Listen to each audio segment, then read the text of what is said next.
Syngenta Canada and C&M Seeds present the Wheat School on RealAgriculture.com.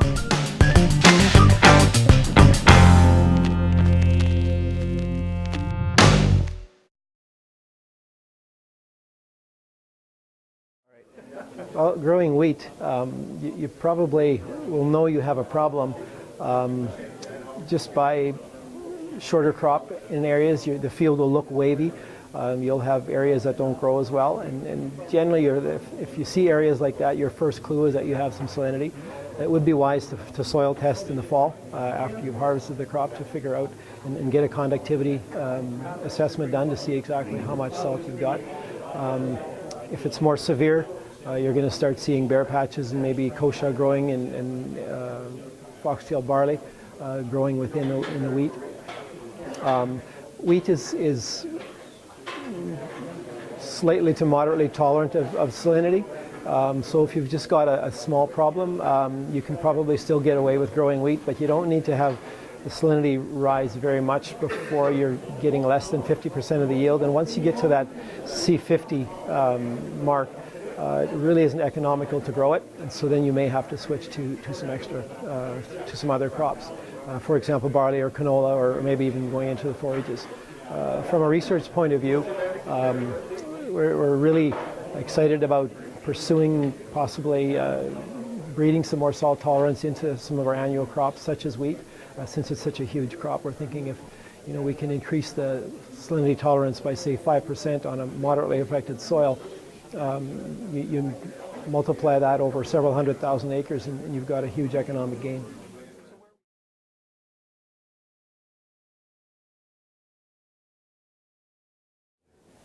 Well, there really isn't any effort, or it hasn't been any effort in the past number of years, because there's been so much effort in wheat put into the bread quality, protein levels, and yield. They've really done a lot there.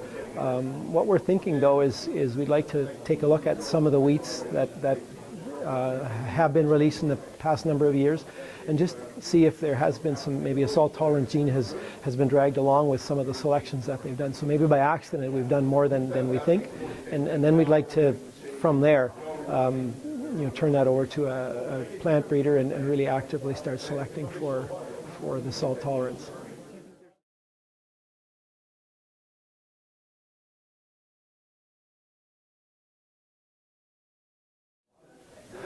Well, I think so.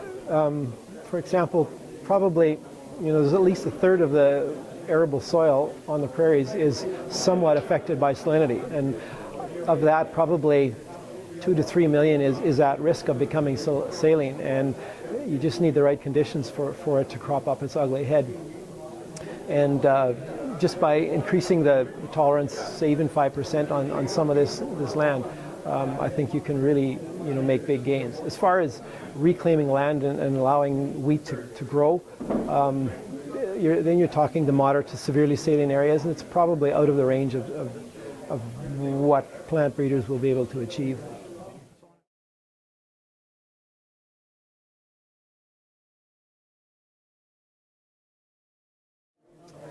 Well, wheat would be, for example, barley.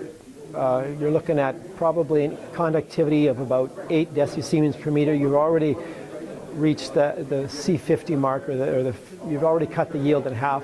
With wheat, you're probably looking at conductivity of 4 or 5. You've already cut your level in half, your productivity in half, and so at that range, it's almost not economical to grow it anymore.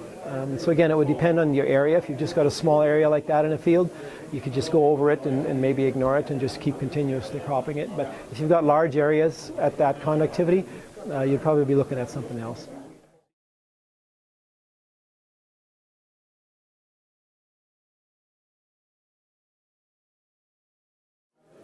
Well, again, it would depend on what you can do with your water.